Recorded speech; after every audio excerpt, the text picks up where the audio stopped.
దేశం మొత్తం మీదున్న best gold sellers, best designs ఇప్పుడు హైదరాబాద్ లో pan India jewel show. Don't miss it.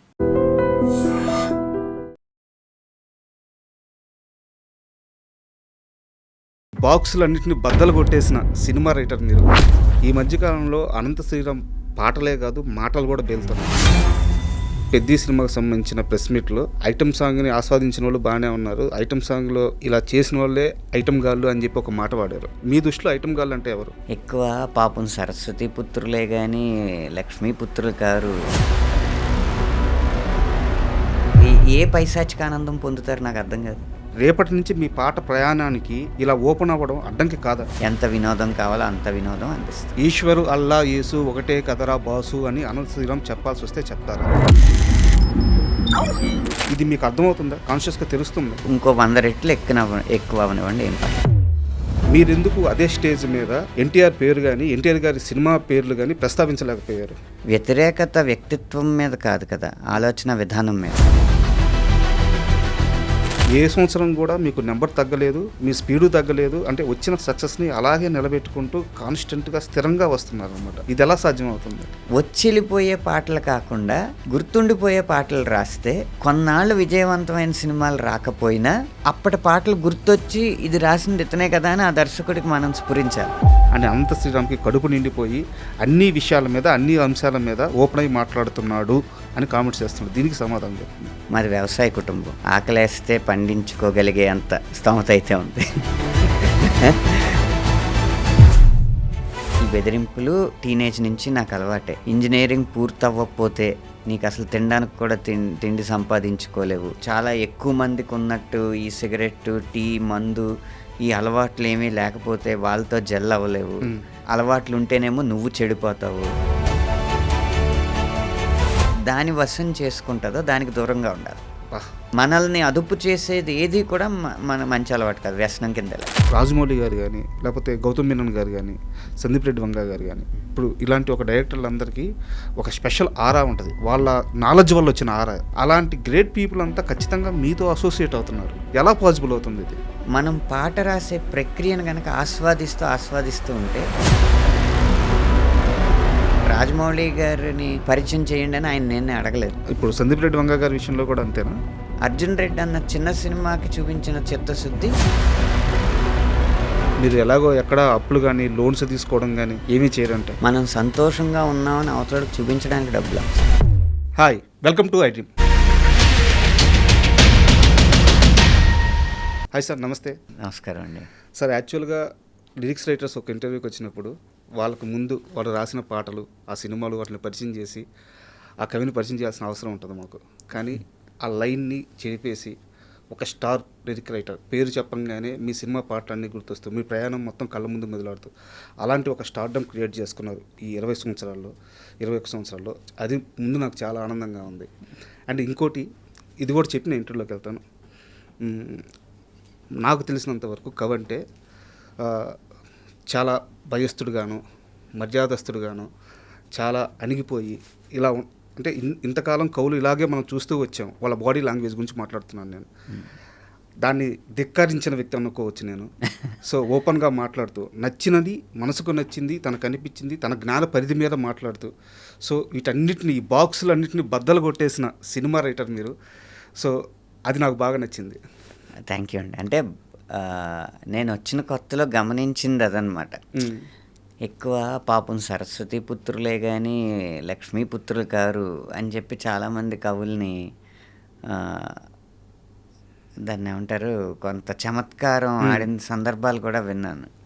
ఓహో, అంటే వీరి దృష్టిలో కవులంటే మాసిపోయిన లాల్చి, లూజ్ జుబ్బా తర్వాత షరా వేసుకుని ఓ సంచిలో 4 పేపర్లు పెట్టుకుని సార్ నేను నా పాట వినండి సార్ అని బతిమాలతా, నచ్చిందా సరే అది నాకు కొంచెం ఇంట్లో ఇబ్బందిగా ఉంది సార్, అలాగే ఊహిస్తుంది అనమాట సమాజం, అలాగే కవులు ఉండాలనుకుంటుంది అనమాట అని అనిపించింది. బీజం పడింది అప్పుడు ఆలోచన, అది మార్చాలి మనం అని అనిపించింది అనమాట అండి. దానికి అవకాశం దొరికినప్పుడు అంటే అనుకున్న తడవగానే అయిపోదు కదా, మనం నిలదొక్కుకోవాలి. నేను అలాగే ఉండేవాడినేమో అప్పటి పరిస్థితుల్లో, నాకు తెలియదు. కానీ నిలదొక్కుని ఒక సమాజం మీద ఒక స్పష్టత, వృత్తి మీద ఒక స్పష్టత, మన భవిష్యత్తు ప్రణాళికల మీద ఒక స్పష్టత అన్నీ వచ్చిన తర్వాత, ఒక ఆత్మవిశ్వాసం వచ్చిన తర్వాత 19-20 ఏళ్ళు కెరీర్ అయిన తర్వాత ఆ ఫేజ్ మొదలెట్టానేమో అనుకుంటున్నాను నేను. Super sir. అయితే ఈ మధ్యకాలంలో అనంత శ్రీరామ్ పాటలే కాదు మాటలు కూడా పేలుతున్నాయి. ఎలా పేలుతున్నాయి అంటే రీసౌండ్ వస్తున్నాయి. అండ్ ముఖ్యంగా పెద్ద విషయమే తీసుకుందాము. పెద్ద సినిమాకి సంబంధించిన ప్రెస్ మీట్లో ఐటమ్ సాంగ్ని ఆస్వాదించిన వాళ్ళు బాగానే ఉన్నారు. ఐటమ్ సాంగ్లో ఇలా చేసిన వాళ్ళే ఐటమ్ గాళ్ళు అని చెప్పి ఒక మాట వాడారు. అది నేరుగా మీరు ప్రెస్కి సంబంధించిన వ్యక్తులను ఉద్దేశించి వాడారా? ఆ క్వశ్చన్ అడగడమే తప్పు అనిపించిందా? మీ దృష్టిలో ఐటమ్ గాళ్ళు అంటే ఎవరు? ఐటమ్ గర్ల్ అనలేదు నేను, ఐటమ్ ఐటమ్ గాళ్ళు. గాళ్ళు. ఓకే. సగటు ప్రేక్షకుడు ఎవ్వరూ కూడా రంధ్రాన్వేషణ చేసి గూఢార్థాలు వెతికి విమర్శించడానికే పనిగా పెట్టుకుని చేయరు. అలా అని ప్రెస్ కూడా చేయదు. నేను అక్కడ ఉద్దేశించి అన్నది, ఈ సినిమా మీద మొదటి నుంచి కూడా ఎందుకో అంటే ఒక దర్శకుడు రెండో సినిమాకే పెద్ద హీరోని పొందేడు అన్న అసూయ ఉన్నవాళ్ళు, లేకపోతే ఒక కొత్త ప్రయోగం చేసి రామ్ చరణ్ లాంటి స్టారు తెలుగు సినిమా గ్రామర్నే మార్చారు అన్న అసూయ ఉన్నవాళ్ళు, అది ఎవరైనా అవ్వచ్చు. కానీ లక్ష్యంగా చేసుకుని నెగిటివ్ ప్రతికూల ప్రచారాన్ని మొదలుపెట్టారు. ఆ ప్రచారంలో భాగంగానే ఈ ఐటమ్ సాంగ్ని అనడం, లేకపోతే జాన్వీ కపూర్ రోల్ గురించి అనడం, ఇలా రకరకాల పెద్దలో ఉన్న వాళ్ళు మైనస్ అనుకున్న, సగటు ప్రేక్షకుడు కాదు, వాళ్ళు మైనస్ అనుకున్నవన్నీ తీసుకుని వాటిని ఎక్కువ ప్రచారం చేయడానికి మొదటి 3-4 రోజులు ప్రయత్నించారు అన్నమాట. వాళ్ళని నేను ఎక్కువ ఐటమ్ గాళ్ళు అన్నది. యాక్చువల్గా నేను ఇదే క్వశ్చన్ని కొనసాగింపుగా అడుగుతాను. జగపతి బాబు గారితో నేను మాట్లాడినప్పుడు వారు కూడా ఇలాంటి ఒక థాట్ ప్రాసెసే చెప్పారు. ఏదో జరుగుతుంది రాజా, ఒక కుట్ర అయితే జరుగుతుంది, ఫస్ట్ 2-3 రోజులు బలంగా జరిగింది అని చెప్పేసి. మీ టీం ఎప్పుడైనా దీని మీద దృష్టి పెట్టారా? పెద్ద టీము ఎందుకు మొదటి 2-3 రోజుల్లో ఒక ఇంత తీవ్రమైన వ్యతిరేకత, విమర్శలు సినిమా హీరోయిన్ క్యారెక్టర్ మీద కానీ, లిరిక్స్ మీద కానీ, పెద్ద మీద కుట్ర జరిగిందని మీ టీం భావిస్తుందా? అంటే జరుగుండకపోతేనండి ఇప్పుడు 400 పైచిలుకు కోట్లు వసూలు, అది నిజమే కదా? మీకు పోస్టర్ రిలీజ్ చేశారు. కొన్ని అధికారికంగా వచ్చిన వార్తే కదా. 400 పైచిలుకు కోట్లు వసూలు చేయగలిగిన సినిమా అంత నెగిటివిటీ ఎందుకు ఎదుర్కొంటుంది కుట్ర కాకపోతే? సార్ ఇదే చిన్న ప్రామాణికం. మీరు అన్నట్టు కామన్ ఆడియన్స్ డబ్బులు ఇస్తున్నారు కదా. ఎవరు కామన్ ఆడియన్స్ డబ్బులు ఇస్తున్నారు కదా? 400 కోట్లు ఇచ్చింది వాళ్ళే కదా. అంటే కామన్ ఆడియన్స్లో సగటు ప్రేక్షకుల్లో ఉన్న భావజాలం కాదది. సమాజంలోకి బలవంతంగా ఎక్కించాలనుకున్న కొంతమంది స్వార్థపరులు పన్నిన పన్నాగం. అది నెగిటివ్ అనేదానికంటే నిజం 4 అడుగులు వేసేలోపు అబద్ధం 6 ఊళ్ళు చేరుతుంది అన్నట్టు మొదట ఆ నెగిటివిటీకి బలం ఎక్కువ ఉన్నట్టు అనిపించింది. తర్వాత కోలుకుని ప్రేక్షకులే, కుటుంబాలే, ఇంకా చెప్పాలంటే చిన్నపిల్లలే భుజాన్న మోసి ఈ సినిమాని ఇంత విజయవంతం చేశారు కదా. కాబట్టి ఇది కుట్రే అనే దాంట్లో సందేహం లేదని అనిపిస్తుంది. అయితే మిగతా అందరు టెక్నీషియన్స్ కానీ లేదా యాక్టర్స్ కానీ వాళ్ళందరితో పోల్చుకుంటే అనంత శ్రీరాము ఇది వరకు లేనంత విధంగా పెద్ద సినిమాని ఓన్ చేసుకొని తన భుజాల మీద వీలైనంత వరకు మోసి ఎందుకో పెద్ద సినిమాకి ఒక మంచి ప్రత్యేక స్థానం ఇచ్చారేమో అనిపిస్తుంది. కరెక్టేనా? ఎందుకంటే రివెంజ్ ఫార్ములా, రక్తపాతాలు, ఊత్సకోతలు, భారీ వాహనాలని గాల్లో ఆకాశంలో లేపేయడాలు లాంటివేవి కాకుండా ఒక పెద్ద హీరోతో ఒక అద్భుతమైన సందేశాన్ని మనసు కట్టిపడేసే విధంగా ఇవ్వడం అనేది ఒక సాహసోపేతమైన ప్రాజెక్ట్ అన్నమాట. అది నిర్మాత దగ్గర నుంచి దర్శకుడు వరకు ఈ సినిమాకి పనిచేసిన వాళ్ళందరినీ అభినందించాల్సిందే ఆ విషయంలో. అందుకు ప్రత్యేకంగా ఈ సినిమా తాలూకు ప్రచారంలో నేను కూడా నా వంతు సమిధన ఒక్కటి ఆహుతి ఇచ్చాను అన్నట్టుగా నా వంతు ప్రయత్నం నేను చేశాను. అయితే ఒక రచయిత పాట రాయడం దానికి ఇప్పుడు ఒక పాట రాద్దామని కూర్చుంటే 100 తలనొప్పులు ఉన్నాయి సార్. మనోభావాలు అంటారు, ఒక పరిధి ఉంటుంది, చాలా సమస్యలు ఉంటాయి. వాటన్నిటికీ తోడు అనంత శ్రీరాము ఇప్పుడు మిగతా నెగిటివిటీని తెచ్చి పైన వేసుకున్నారు, ఒక భావజాలాన్ని తెచ్చి పైన వేసుకున్నారు, 4 స్టేజీల మీద 4 మాటలు మాట్లాడుతున్నారు. రేపు ఉదయం మీరు కూర్చొని ఇంకో పాట రాసేటప్పుడు వీటన్నిటిని మోయాలి, వీటన్నిటికీ జస్టిఫికేషన్ ఇవ్వాలి. మీరు ఓపెన్ అయి మాట్లాడారు కాబట్టి రేపటి నుంచి మీ పాట ప్రయాణానికి ఇలా ఓపెన్ అవ్వడం అడ్డంకి కాదా? కాదు. ఎందుకంటే ఏది మాట్లాడానో అది పూర్తి ఎరుకతో మాట్లాడాను. నాకు ఆ భావజాలం ఉంది కాబట్టి ఆ భావజాలాన్ని నా పాటలో అంత ముందు ఎప్పుడు చొప్పించలేదు, ఆ తర్వాత కూడా ఎప్పుడూ చొప్పించిన. అది నేను ప్రయత్నపూర్వకంగా పక్కకు తప్పుకోవాల్సిన అవసరం లేదు. అలాగే ఇప్పటి సమకాలీన సందర్భాల్లో నేను చేసిన వ్యాఖ్యలు కూడా అప్పుడు నేను ఏం మాట్లాడానో అవన్నీ గుర్తుండే చేశాను కాబట్టి దానికి సంబంధించి దాన్ని వంకగా చూపించి అడిగినా అప్పుడు మాట్లాడిన ప్రతి వాక్యానికి ఇప్పుడు మాట్లాడిన ప్రతి వాక్యానికి సుస్పష్టమైన వివరణ ఇవ్వగలిగే సరంజామా అంతా నా మెదడులో ఉంది కాబట్టి ఇవేవి నాకు ఇబ్బంది కావు. తర్వాత కూడా ఐటమ్ సాంగ్స్ వస్తే ఐటమ్ సాంగ్స్ రాస్తాను, ఇంట్రడక్షన్ సాంగ్లు వస్తే ఇంట్రడక్షన్ సాంగ్లు రాస్తాను. ఎంత వినోదం కావాలో అంత వినోదం అందిస్తాను. సెక్యులరిజం సాంగ్స్ వస్తే రాస్తారా? సెక్యులరిజం, ఈశ్వరు అల్లా యేసు ఒకటే కదరా బాసు అని అనంత శ్రీరామ్ చెప్పాల్సి వస్తే చెప్తారా? ఆ పాత్ర అదే చెప్పాలంటే అదే చెప్తాను. సినిమా పరంగా చెప్తారు కానీ అనంత శ్రీరామ్గా చెప్పను. బట్ మీరు ఒక స్టేజ్ మీద హిందూ పరిషత్ స్టేజ్ మీద మాట్లాడిన తర్వాత నుంచి మాత్రం అది మాట్లాడిన తర్వాత రోజు నుంచి మీ మీద పనిగట్టుకొని నెగిటివిటీ క్రియేట్ చేసే పర్సన్స్ ఎక్కువయ్యారు అని ఒక వాదన సోషల్ మీడియాలో వినిపిస్తుంది.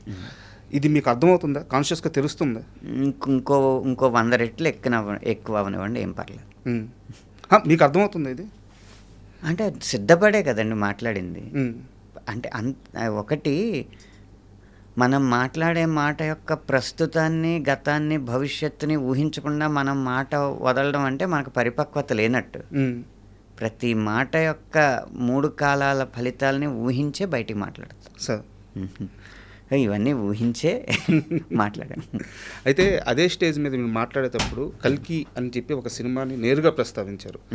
అయితే నేను ఓపెన్గా అడుగుతున్నాను, తెలుగు సినిమా పరిశ్రమలో పౌరాణికాల్లో విలన్ రోల్స్కి ఒక గ్లామర్ తీసుకొచ్చిన నటుడు సీనియర్ ఎన్టీఆర్ మాత్రమే. రావణ బ్రహ్మ క్యారెక్టర్ కానీ, లేదా కర్ణుడి క్యారెక్టర్ కానీ, దుర్యోధనుడి క్యారెక్టర్ కానీ, వీటన్నిటికి కూడా ఒక గ్లామర్ అద్ది వాటిని జస్టిఫై చేసిన వ్యక్తి ఆయన సినిమా పరంగా. మీరెందుకు అదే స్టేజ్ మీద ఎన్టీఆర్ పేరు కానీ, ఎన్టీఆర్ గారి సినిమా పేర్లు కానీ ప్రస్తావించలేకపోయారు? అప్పటి ఎన్టీఆరే కాదు, నేను సినిమా పేరు ప్రస్తావించాను కానీ ప్రభాస్ అన్న పేరు కానీ ఆ సినిమాకి సంబంధించిన ఎవరి పేరు ప్రస్తావించలేదు. ఎందుకంటే నా వ్యతిరేకత వ్యక్తిత్వం మీద కాదు కదా, ఆలోచన విధానం మీద. అప్పటి ఆ సినిమా దర్శకులు, ఇప్పటి ఈ సినిమా నిర్మాతలు కర్ణుడి పాత్ర గురించి చేసిన ఒక్క దానవేరు స్వర్కర్నే కాదు, కొన్ని సినిమాలు కూడా ఉన్నాయి. అలాగే ఇప్పుడు ప్రస్తుత కాలంలో కల్కి ఒకటే వచ్చింది కాబట్టి అవన్నీ చెప్పాను తప్పితే వ్యక్తుల పేర్లు చెప్పలేదు. ఎందుకంటే ఎన్టీఆర్ గారికి నేను అభిమాని కాకపోలేదు కదా. ఆయన అందం, ఆయన వర్చస్సు, ఆయన ఆంగికం, వాచకం, ఆహార్యం అన్నీ ఇష్టమే నాకు. ఇక్కడ నా వాదన ఏంటి, అక్కడ ఆ సినిమాలో తీసిన ఆలోచన విధానం మీద. కర్ణుడు ఎప్పటికీ భీముడి కంటే ధైర్యవంతుడు కాదు, అర్జునుడి కంటే గొప్పోడు కాదు. అది చూపకుండా విలన్ని హీరోగా చూపెట్టడం అనేది కరెక్ట్ కాదని. అదేంటి,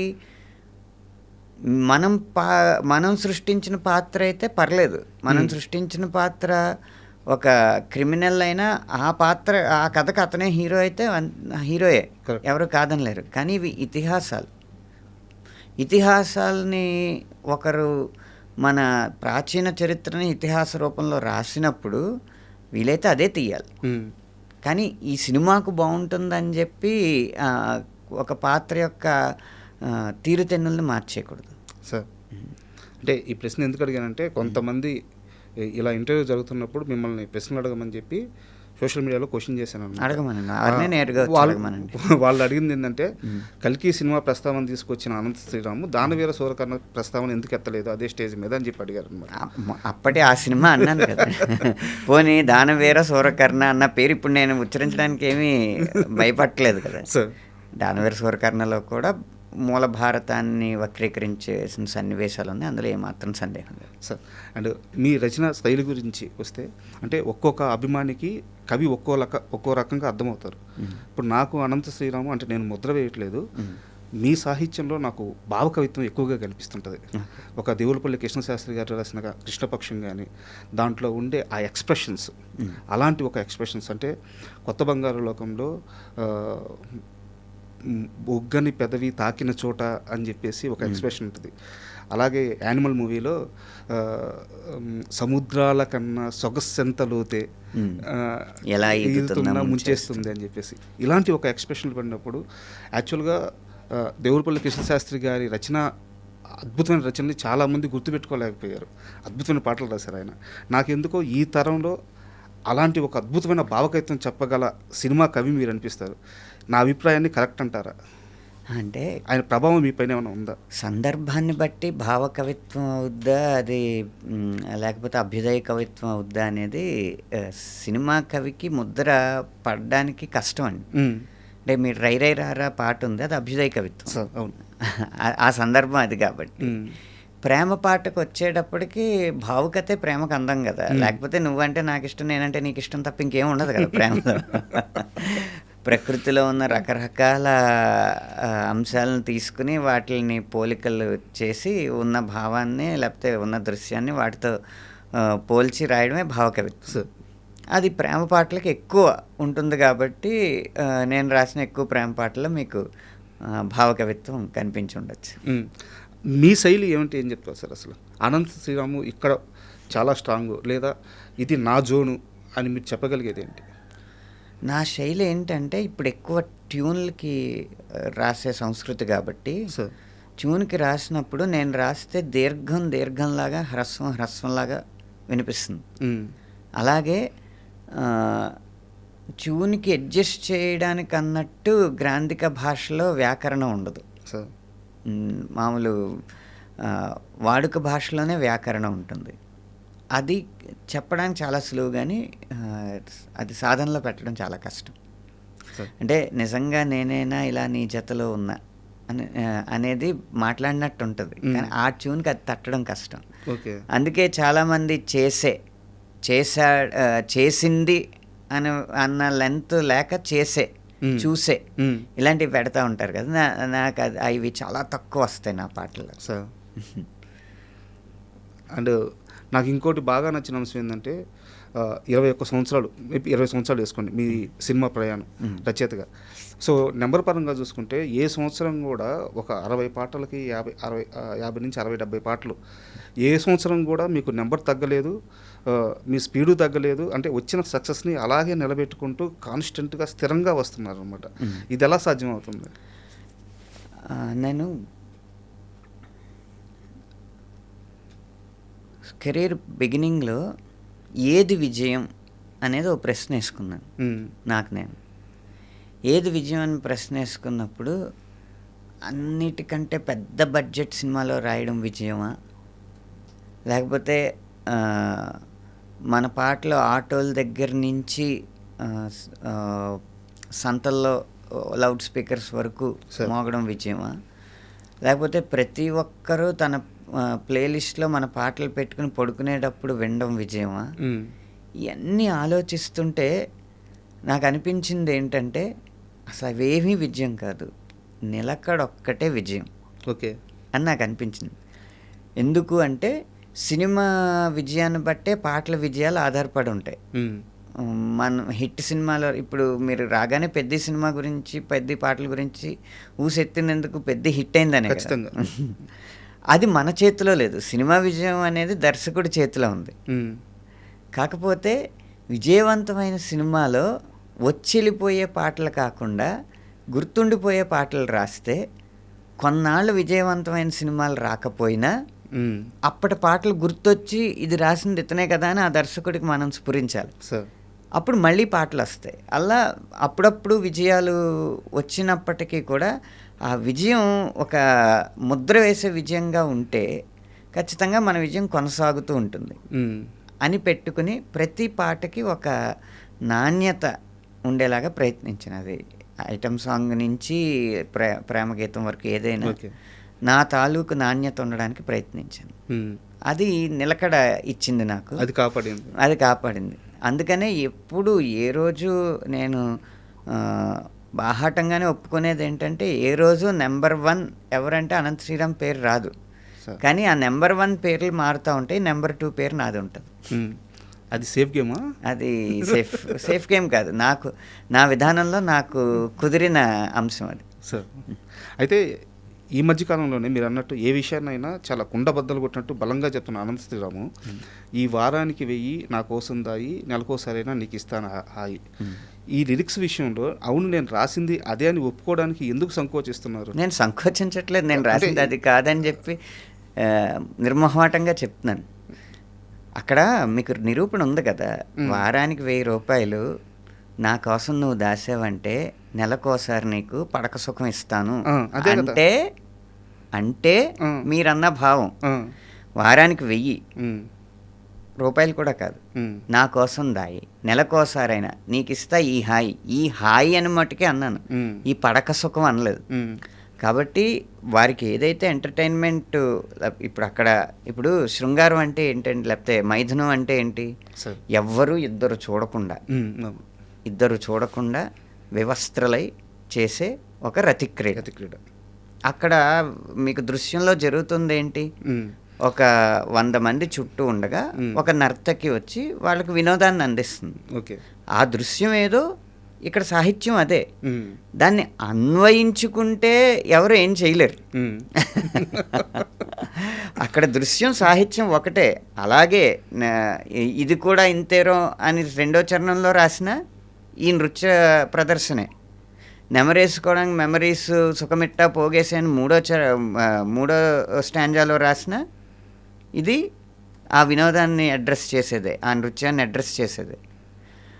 అది వదిలేసి దానికి గూఢార్థాలు తీసుకుని విమర్శిస్తే వాళ్ళకి అదే నేను చెప్పింది. అంటే ఇక్కడ యాక్చువల్గా డౌట్ ఏంటంటే, మీరు ఒక ఇంటర్వ్యూలో చెప్పారు, స్క్రీన్ మీద దానికి సంబంధించిన ఇమేజ్ లేకపోయినా సరే మనం ఒక పదం రాసినప్పుడు అది గుర్తొస్తుంది చూడండి, అలాంటప్పుడు మనం ఆ లైన్స్ పెట్టాల్సి వస్తుంది, అది కవి సక్సెస్ అని చెప్పేసి మీరు చెప్పారు ఒక ఇంటర్వ్యూలో.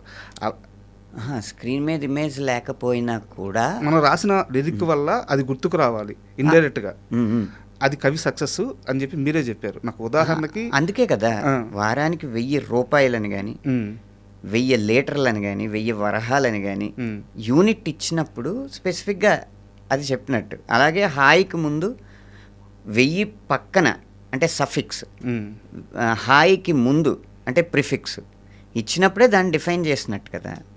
అందుకనే ఎవరికి వారు రీల్స్ చేస్తున్నారు, మీరు గుర్తించి ఉంటారు కొన్ని రీల్స్. ఏమేమి అంటే వారానికి 1000 ఒక వాహనం, ఒక కారు వెళ్తుంది, పెట్రోలు 4000 బిల్లు చూపిస్తుంది, వారానికి 1000 నాకు వస్తుందాయి, నెలకోసారైనా నీకు ఇస్తాయి హాయ్, పెట్రోల్ వేయించుకుని లాంగ్ డ్రైవ్కి వెళ్తున్నారు. క్రికెట్కి వెళ్ళే వాళ్ళు బ్యాట్ చూపించి చేస్తున్నారు, తర్వాత ఒక కరెంటు బిల్ చూపిస్తున్నారు, ఇలాగ ఇంచుమించు 3900 ఏదో 4000 చిల్లర వచ్చేది. వారానికి 1000 నాకు వస్తుందాయి, నెలకోసారైనా నీకు ఇస్తాయి హాయ్ అని చెప్పి ఏసీ వైపు చూపెడుతున్నారు. ఎండాకాలం రిలీజ్ అయింది కదా సినిమా, ఏసీ బిల్ అనమాట. అది సర్వజనీనంగా ఉన్నప్పుడు వాక్యం దేనికైనా అన్వయించుకోవడానికి ఉంటుంది. అలా ఎవరికి తోచింది వారు అన్వయిస్తూ మైథున భావం ఉన్నవాళ్ళు దీనికి కూడా అన్వయించారు, అంతే తేడా. కానీ అక్కడ రాసింది మాత్రం ఆ దృశ్యానికి, ఆ సాహిత్యం. అయితే ఇదే సినిమాలో అద్భుతమైన సాహిత్యం మిగతా పాటలకు రాస్తున్నారు. బండరాళ్ళే కండరాళ్ళు అయిపోవా అని చెప్పేసి, కొండరాళ్ళే నీపై కండరాళ్ళు అయిపోవా అని చెప్పేసి, అండ్ రైరే రారాలో కూడా నీ బాబు వడ్డీ నీ బిడ్డ కడితే నువ్వేం పీకేవని చెప్పేసి, నీ అయ్య వడ్డీ నీ బిడ్డ కడితే నువ్వేం సో ఇలాంటి అంటే జనాలకు ఉపయోగపడే మాటలు రాస్తున్నారు. సార్ ఒక కవిగా మీరు చెప్పండి, ఒక సినిమాలో అద్భుతమైన సాహిత్యం రాశారు, సరదా కోసం రాసిన సాహిత్యం ఉంది, ఈ అద్భుతమైన సాహిత్యాన్ని వదిలేసి ఇలాంటి ఒక సాహిత్యం మీద డిస్కషన్ ఇంత పెద్ద స్థాయిలో నడుస్తున్నప్పుడు ఒక కవిగా మనసులో మీకు ఎలాంటి భావన కలుగుతుంటుంది? అనవసరంగా డిస్కషన్ చేసి 5 మిలియన్లు ఎక్కువ పెంచుతున్నారు అనిపిస్తుంది. అంతే కదండి. ఒక చర్చ జరిగినప్పుడు ఏంటుందని చూసే ఉత్సుకత వస్తుంది. అది ఎలాగో విజయవంతమైన పాటే.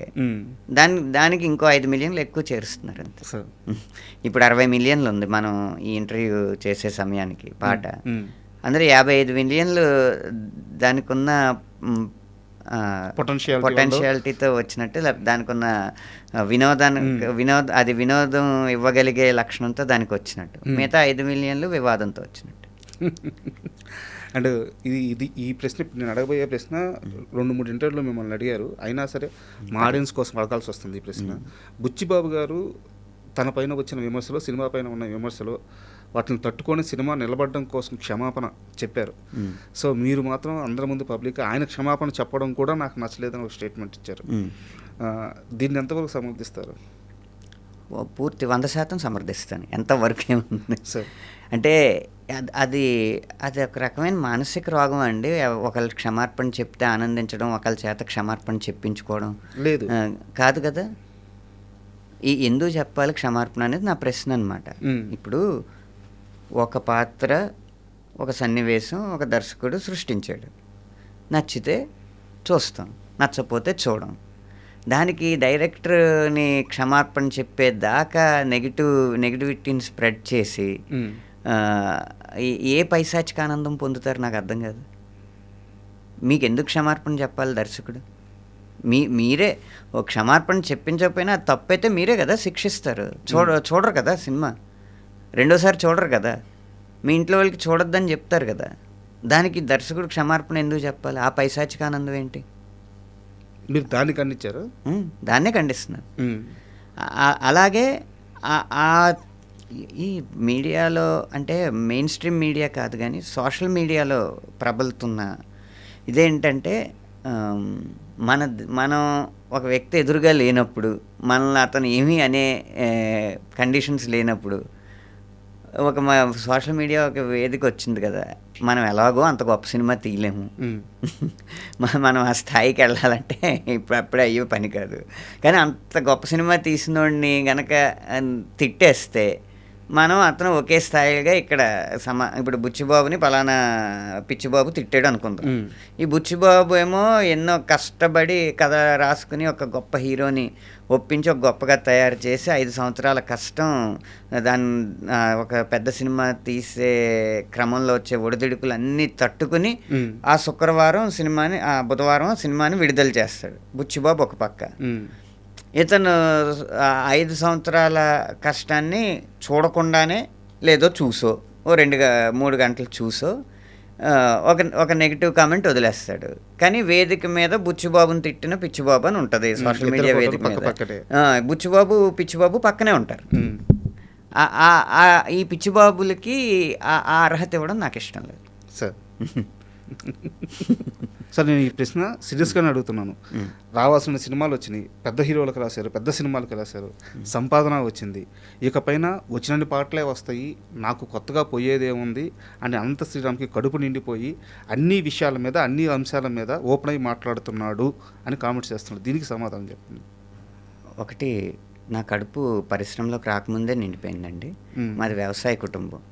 ఆకలేస్తే పండించుకోగలిగే అంత స్తోమత అయితే ఉంది. 2, నేను నింపాల్సిన కడుపులు ఉన్నాయి కదా నా కుటుంబం, నా పిల్లలు. కాబట్టి ఎప్పటికప్పుడు సర్వైవల్కి అవసరమే. అంటే ఆ ఆరోపణ చేసేవారి ఉద్దేశం ఏంటంటే, ఇప్పుడు గనక నువ్వు ఇలా మాట్లాడితే నీ అవకాశాలని మేము రాకుండా చేస్తాం అని అన్యాపదేశంగా బెదిరించడం అన్నమాట. ఏం పర్లేదు, ఈ బెదిరింపులు టీనేజ్ నుంచి నాకు అలవాటే.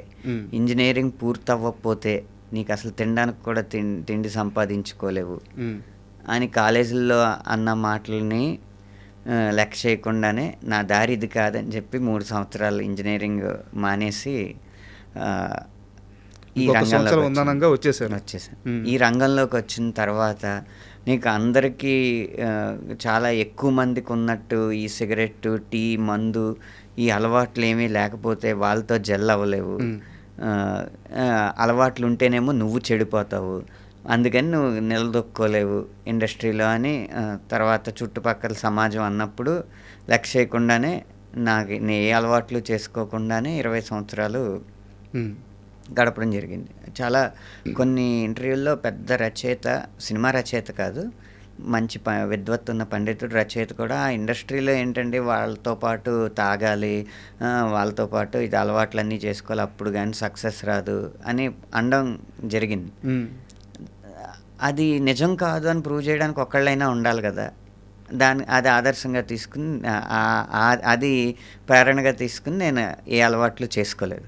సార్ నాకు ఇందాక యాక్చువల్గా మీరు ఇంటర్వ్యూకి వచ్చినప్పుడు టీ కాఫీ అని మీకు ఆఫర్ చేస్తే అసలు అలవాటు లేదని చెప్పారు. నాకు నిజంగా అంటే నేను నాకున్న పరిధి మేర ఒక 12 సంవత్సరాలు మీడియాలో రైటర్గా చేస్తున్నాను. ఇన్ని అద్భుతమైన వేల సినిమా పాటలు రాసిన అనంత్ శ్రీరామ్ గారికి కనీసం టీ కాఫీ అలవాటు కూడా లేదన్నా నాకు నిజంగా ఆశ్చర్యంగా ఉంది. అంటే ఏదైతే మనల్ని దాని వశం చేసుకుంటుందో దానికి దూరంగా ఉండాలి. అలా ఇప్పుడు నన్ను వశం చేసుకుంటున్న రీల్స్ ఉన్నాయి కదా, వాటికి కూడా దూరంగా ఉండడానికి నా ప్రయత్నం రోజు చేస్తాను. ఎప్పుడుకో దాన్ని అంటే ఈ సమకాలీన ప్రపంచంతో అప్డేట్ అయి ఉండడానికి దాన్ని ఆశ్రయించడం జరుగుతుంది. అసలు ఏం జరుగుతుంది ప్రపంచంలో అనడానికి ఆ రీల్స్, అది ఎంత శాతం చూడాలి, ఎంత సమయం కేటాయించాలనే దాన్ని ప్రణాళిక వేసుకుని ఈ సమయం నుంచి ఈ సమయం దాకా వాటిని చూసినా కూడా పూర్తి సమాచారం మనకు వస్తుంది అని ఒక అంచనా వస్తుంది. వచ్చాక వదిలేస్తాను. అలా మీకు అది తీసుకోకపోతే ఏంటో కింద ఉందని అనిపిస్తుంది కదా. అది కాఫీ అయినా టీ అయినా కూడా మానసికంగా మంచి అలవాటు కాదు. మేబీ శరీరానికి అంత నష్టం కాకపోవచ్చు, మనల్ని అదుపు చేసేది ఏది కూడా మన మంచి అలవాటు కాదు, వ్యసనం కింద లెక్క. అందుకని అందరూ టీలు కాఫీలు తాగుతుంటే మా ఇంట్లో కూడా పెద్దోళ్ళు మధ్యాహ్నం 3 తలపోటు వచ్చేస్తుంది, టీ పెట్టు తాగుడు అంటూ ఉంటారు. ఎందుకు తలపోటు వస్తుందని ప్రశ్నించుకున్నాను అనమాట నేను. అది అడిక్ట్ చేసేసింది. అలా దేన్ని దగ్గరికి రాని వాళ్ళ. సార్ అయితే ఇంత నిబద్ధతగా ఉండడానికి ఏదో ఒక ఇన్స్పిరేషన్ కానీ ఉండాలి కదా సార్. ఏది మిమ్మల్ని ఇంత నిబద్ధతగా ఉంచగలుగుతుంది? కుండ బద్దలు కొట్టినట్టు మాట్లాడగలగాలన్నా, నిఖార్సుగా ఉండాలన్నా మనల్ని ఏది అదుపు చేయకూడదు. అది అదుపు చేస్తే అది అందించే వారికి ఎంతో కొంత మనం బానిసత్వానికి లోనవుతాం. కాబట్టి లౌక్యం ఎలాగో నాకు రాలేదు కాబట్టి కనీసం నిబద్ధత అయినా నేర్చుకుందామని. ఓకే. అంటే నేను పాట రాసే విధానం గురించి ఒక చిన్న డౌట్ ఉంది సార్. ఇప్పుడు ఒక్కో కవికి ఒక్కో ఇన్స్పిరేషన్ ఉంటుంది, ఒక్కో సాహిత్య జ్ఞానం ఉంటుంది. అంటే కొంతమంది బాగా చదివి బాగా రాస్తారు, కొంతమంది అసలు ఏమీ చదవకుండా అక్షరాలు కూడా రాకుండా కవిత్వం రాసేవారు, మన అందశ్రీ గారు ఉదాహరణకి. కొంతమంది సమాజంలో జరిగే ఇన్సిడెంట్స్ని చూసి చాలా చిన్న విషయాన్ని కూడా కవి చాలా ఎక్కువగా ఇన్స్పైర్ అవుతాడు, ఎక్కువగా తీసుకుంటాడు, ఎక్కువ మదన పడతాడు. సో ఒక కవి ఎలా ఉంటే మంచి పాట పుట్టద్ది మీ దృష్టిలో? కవి తన మెదడుకి అన్ని వైపులా ఉన్న తలుపుల్ని తెరిచి ఉంచాలండి ముందు. సార్ పుస్తకాలు చదవకపోయినా కవిత్వం వస్తుంది, అలాగే చదవకూడదని కూడా పెట్టుకోక్కర్లే. ఎక్కడికి జనాల్లోకి తిరగకపోయినా వాడి లోపల తిరిగే అంతర్మాత్రం ఏదో వాడు కవిత్వంగా రాయగలడు. అలాంటి జనాల్లో తిరగకూడదని ఏం పెట్టుకోకూడదు. ముందు అన్ని తలుపులు తెరిచి అన్నిటినీ ఆహ్వానించి ఏది తను బయటికి పంపాలనుకుంటున్నాడో దాన్ని బయటికి పంపాలన్నమాట. సంగీతంలాగే కవిత్వం కూడా ఒక కోర్సు పుట్టి తర్వాత ఇది పుట్టలేదు. ఈ కళ పుట్టిన తర్వాత దానికి నిబంధనలు పుట్టినాయి. అంటే సంగీతం పుట్టిన తర్వాత సరిగమలు పుట్టినాయి, సరిగమలు పుట్టాక సంగీతం పుట్టలే కదా. అలాగే ఈ అలంకారాలు, ఈ ప్రాసలు, అలంకారాలు, ఛందస్సులు, వ్యాకరణాలు, లేకపోతే ఆ నియమాలు, ట్యూన్లు, ఇవన్నీ కూడా ముందు పాట పుట్టిన తర్వాత ఇలా ఉంటే పాట బాగుంది కాబట్టి ఈ నియమాన్ని కంటిన్యూ చేద్దాం అని చెప్పి వచ్చింది. జానపదానికి ఏం వ్యాకరణం ఉంది అంతే కదా. కాకపోతే చెవికి వినడానికి ఇంపుగా ఉంటే బాగుంటుంది అన్నమాట, అంతే. ఎంకి ఒంటి పిల్ల లేదోయి ఎంకి నా వంకి ఇంకా రాదోయి. దాంట్లో ఏ ఏ ఉత్పలమాల ఉందని సో లేదు కదా. సో అలా నియమాలు అనేవి సౌలభ్యం కోసం తయారు చేసినాయి. అవి నేర్చుకుంటే ఉపయోగం ఉంది కాదనరు. కానీ ఈ ఆ, మూలం ఏదైతే ఉందో, ముడిసరికి ఏదైతే ఉందో అది మనలో సహజంగా వచ్చేలా చూసుకోవాలన్నమాట. దాని తర్వాత ఆ నియమాలు నేర్చుకుంటే ఇంకా నగిషీలు దిద్దినట్టు ఉంటుంది. సో మీ వరకు అయితే అన్ని విధాలా రెడీగా ఉంటారు అయితే. ఓపెన్ మైండ్తో ఉండాలి. ముందు విషయాన్ని తీసుకోవాలి. లైక్ ఎలా అయితే ఎదుటివారి మాటల్లో మంచి మాటలు వింటాం, బూతులు వింటాం. అసలు వినద్దు అనుకుంటే మంచి రాదు, చెడు రాదు కదా. ఆ విన్నదాన్ని బయటికి ఏది పెట్టకూడదు, వీటిని వడబోసు లోపల మనం ఏది బయటికి పంపుదాం అనుకుంటున్నామో వాటిని పంపాలి. నాకు ఒక చిన్న ఎగ్జాంపుల్ చెప్పండి. అంటే ఇప్పుడు మీకు పాట పూర్తవ్వాలి, మేబీ పలకట్లేదు, రావట్లేదు, బట్ ఇప్పుడు ఈ సమాజంలో మీరు ట్రావెల్ అవుతూ ఉంటారో అది మాత్రం మైండ్లో తిరుగుతూనే ఉంటుంది. ఏదో ఒక ఇన్సిడెంట్స్ చూసి ఆ పాట పూర్తయిన సందర్భం ఉంటుంది కదా, అది 2 రోజుల పాటు ట్రావెల్ అయిన తర్వాత అయినా, 3 రోజుల పాటు ట్రావెల్ అయిన తర్వాత అయినా, సమాజం నుంచి ఈ పాట పుట్టింది, ఈ లిరిక్స్ పుట్టినాయి అని చెప్పి ఒక చిన్న ఉదాహరణ ఇన్సిడెంట్ ఏదైనా మీ పాట. ఒక్కొక్కసారి ఆ ఇన్సిడెంట్ చూసి పుట్టకపోవచ్చు, గతం తాలూకు వాసన చాలా ఇన్సిడెంట్లు చూస్తూ ఉంటాం కదా, ఆ చూసిన ఇన్సిడెంట్స్లు గుర్తొచ్చి పుట్టచ్చు. ఉదాహరణకి చలి చలిగా అల్లింది పాట ఉంది, రెండో చరణం ఇంకా ఏం రాయాలని ఆలోచిస్తున్నాం. అప్పుడు మేమేమి పాట రాస్తున్నాము, ఏ కాన్సెప్ట్ రాస్తున్నాము అదేమీ తెలీదు. నేను డిఎస్పి గారు దేవశ్రీ ప్రసాద్ గారు ఇద్దరం కూర్చొని తయారు చేస్తున్నాం. పాట చేస్తున్నప్పుడు పక్క నుంచి వాళ్ళ తమ్ముడు సాగర్ గారు వచ్చారు. మన పాట గురించి కానీ దాని గురించి కానీ ఏం తెలియదు. అతనికి వచ్చిన ఒక కొటేషను, మెసేజ్లో వచ్చిన ఒక కొటేషన్ చూపెట్టాడు.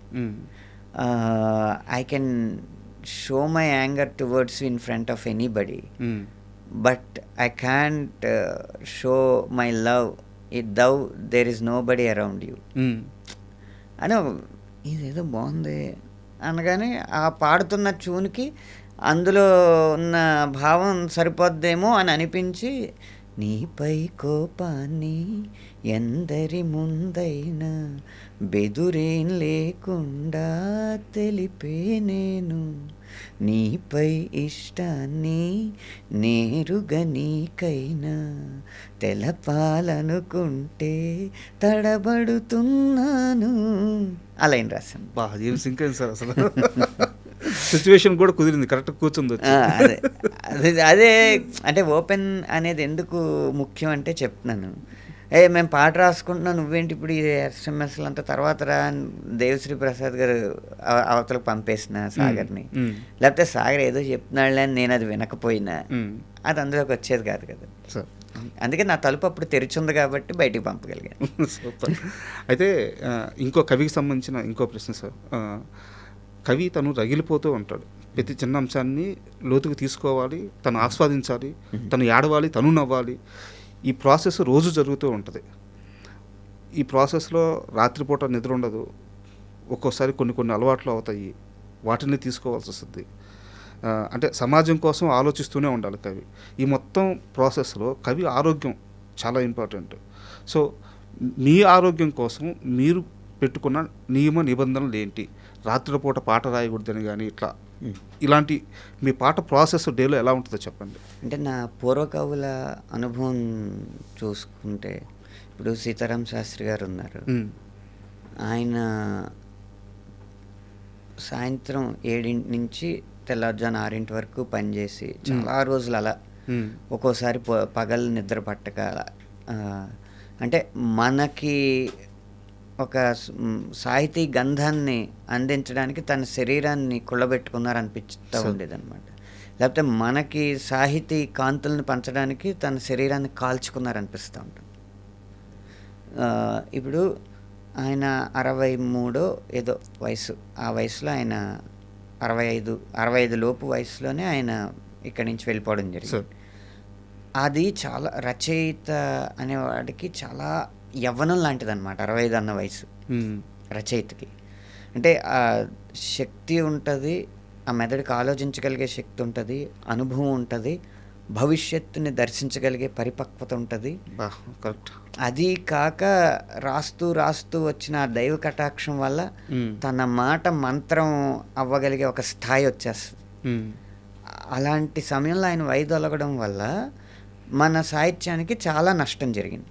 సో అందులో అంటే అసలు పాటలేం రాయకుండా ఉన్న పాటలు కూడా ఏం ప్రభావితం చేయకుండా ఉన్న సమయంలో వెళ్ళిపోవడం వేరు. ఆయన వచ్చేటప్పటికి ఆయన వెళ్ళిపోయే సమయానికే సామాజ వర్గమన లాంటి చాట్ బస్టర్స్ రాస్తున్న సమయం అది. అలాగే ఆయన ఆఖరి పాట కూడా నెలరాజుని ఇలరాణిని కలిపింది కదా సిరివెన్నెల, అలాంటిది అద్భుతమైన, మీరు అన్నారు ఇందాక భావకవిత్వం, సో అలాంటి కవిత్వం రాస్తున్న సమయంలోనే ఆయన వైదొలగడం జరిగింది. కాబట్టి నాకు అనిపించింది ఏంటంటే ఆరోగ్యాన్ని మన వంతు, అది మనకు ఆయుష్ భగవంతుడు ఎంత ప్రసాదించాడు అనేది మనకు తెలియదు, కానీ మన ఆరోగ్యాన్ని మన చేతులారా మనం చేసుకోకూడదు అనేది ఒక ప్రేరణ, పూర్వకవుల నుంచి నేను పొందిన ప్రేరణ. దానికి ఏంటంటే సరైన నిద్ర ఉండాలి, 6 గంటలు కనీసం ఉండాలి. అది కూడా మనకి ప్రకృతి ఎప్పుడు నిద్రపోమందో అప్పుడు నిద్రపోవాలి, దానికి వ్యతిరేకంగా కాదు అని అనిపించి నా సమయాలని అలాగే చేసుకున్నాను. నాది పొద్దున్న 6-7 నుంచి సాయంత్రం 5-6 వరకు నా రచన కొనసాగుతుంటుంది. ఆ తర్వాత డిస్కషన్స్ కానీ స్టోరీ సిట్టింగ్స్ కానీ లేకపోతే నేను పాడింది వినిపించడం కానీ అలా చేస్తాం. మళ్ళీ 10-10:30 కల్లా మళ్ళీ పడుకుండిపోయే ఇదనమాట. ఈ క్రమంలో ఇక ఆహారపు అలవాట్లు అయితే నిజంగా కార్మికులకి, రాళ్లతో సావాసం చేసేవారికి, పొలం పనులు చేసేవారికి, ఎండలో పనిచేసేవారికి ఎక్కువ ఆహారం అవసరం, ఎందుకంటే వారి శక్తి అలాగా ధారాళంగా ఖర్చు అయిపోద్ది కాబట్టి. అందుకు వారికి 3 పూట్ల తినమని చెప్పారు. మనకి అవసరమే, మెదడులో కూడా ఉండేది గ్లూకోజే ఎక్కువ, అది ఖర్చు అవుతూ ఉంటుంది ఆలోచించే కొద్దీ. అయితే ఇంత కాదు. సో కాబట్టి మనకి 2 పూట్ల అవసరం. కేవలం తపస్సు చేసుకునేవారు ఉంటారు కదా, తపస్సు అంటే ఏంటి, అసలు ఆలోచన లేకపోవడం. కాబట్టి వారికి శారీరకమైన శక్తి కానీ మెదడుకు సంబంధించిన శక్తి కానీ ఎక్కువ అవసరం ఉండదు. కేవలం ఆ ఆత్మ మీద ఏకాగ్రత, తనలోకి తను అంతర్ముఖుడై ఉండడమే కావాలి. వారికి ఆహారంతో ఎక్కువ అవసరం ఉండదు, వారికి 1 పూట చాలు. ఇలా గమనించడంలో మనకు 2 పూట్ల కంటే ఎక్కువ ఉండకూడదు అన్న ఉద్దేశంతో ఆ సమయం పొద్దున్న 9కి సాయంత్రం 6కి తప్ప ఇంకెప్పుడు తినకూడదని ఒక నియమం. మధ్యాహ్నం భోజనం చేయరు మీరు? ఇంకా చేయండి. సో పాట రాసే ప్రాసెస్ ఇలా పెట్టుకున్నారు. అవునండి. ఇందువరకు ఏమన్నా నైట్ రాసేవాళ్ళ సార్ ఫస్ట్ నుంచి ఇంతేనా? అంటే ఇప్పుడు కూడా షూటింగ్ అర్జెంట్ అయ్యి ఎల్లుండే పాట ఇచ్చేయాలి అన్నప్పుడు కూడా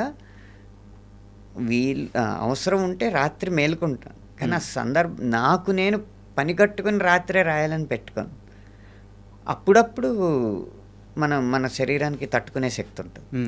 పెళ్ళిళ్ళు, రాత్రి ముహూర్తం పెళ్ళిళ్ళకి వెళ్తాం కదా, ఆ తర్వాత మహా అయితే ఆ తర్వాత రోజు కొంచెం నిద్రగా ఉంటుంది, మళ్ళీ మామూలైపోతుంది. అదే రెగ్యులర్ అయితే కష్టం. అది. అండ్ మీరు ఇందాక ఒక మాట అన్నారు, మన సినిమా హిట్ అయితేనే మన పాట ప్రాచుర్యం పొందుద్ది అని చెప్పేసి. మీరు బాగా ఇష్టపడి అద్భుతమైన సాహిత్యం రాసుకున్న పాట, అంత రీచ్ రాకుండా ఆగిపోయిన పాట ఏదైనా మీకు అనిపించింది? చాలా ఉన్నాయి సార్. ఏదైనా ఒకటి షేర్ చేయండి సార్. సర్కారు వారి పాట సినిమాలో సార్, మురారివా మురారివా మురళి వాయిస్తూ ముడేస్తివా, అది కమర్షియల్గా చూసుకున్న మహేష్ బాబు గారి గొప్ప సినిమా మురారి సినిమా. అలాగే మురారికి మురళికి యతిప్రాస 2 కుదరడం. అవును. అది బృందావనంలో నేపథ్యంలాగా అన్యాపదేశంగా చెప్తూ ఒక యుగళ గీతంగా రాయడం, దానికి ఒక మాస్ అపీల్ ఉండడం, అన్ని లక్షణాలు ఆ పాటకు ఉన్నాయి.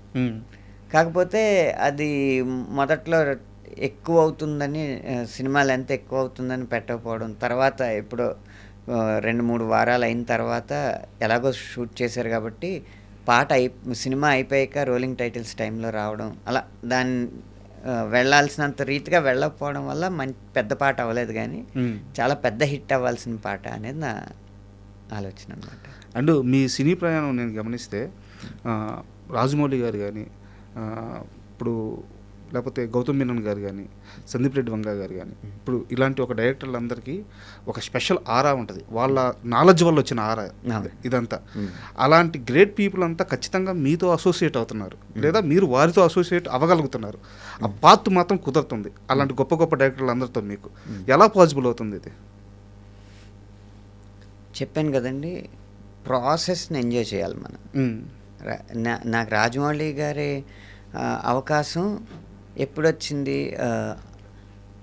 అనుకోకుండా ఒకరోజు అనుకోకుండా ఒకరోజు డైరెక్టర్ ఏలేటి చంద్రశేఖర్ గారు ఒక్కడున్నాడు అన్న సినిమా తీశారు.